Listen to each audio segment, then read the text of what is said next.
ભરૂચ જિલ્લાના જંબુસર તાલુકાના સામોજ ગામે પતિએ પોતાની પત્નીની હત્યા કર્યા બાદ પોતે પણ આપઘાતનો પ્રયાસ કર્યો હતો, જેના પગલે સમગ્ર વિસ્તારમાં ચકચાર મચી જવા પામી છે। પ્રાથમિક માહિતી મુજબ સામોજ ગામના રહેવાસી બુદેશંગભાઈ પઢિયારે તેમની પત્ની ગીતાબેનને માથાના ભાગે ગંભીર ઈજાઓ કરતા તેમનું ઘટના સ્થળે જ મોત નીપજ્યું હતું। પત્નીની હત્યા કર્યા બાદ પતિ બુદેશંગભાઈ પઢિયારે પણ ઝેરી દવા પીને આપઘાતનો પ્રયાસ કર્યો હતો, જેના કારણે તેમની હાલત ગંભીર બની હતી। આ ઘટનાની જાણ થતાં જ તાત્કાલિક ગ્રામજનો એકઠા થઈ ગયા હતા અને ઈજાગ્રસ્ત બુદેશંગભાઈને સારવાર અર્થે જંબુસર હોસ્પિટલ ખાતે ખસેડવામાં આવ્યા હતા।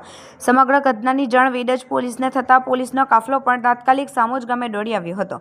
પોલીસે મૃતક ગીતાબેનના મૃતદેહને કબજો મેળવી પોસ્ટમોર્ટમ માટે મોકલી આપી હતી અને ઘટનાના પ્રયાસના આ બેવડા મામલે વધુ તપાસ હાથ ધરી છે।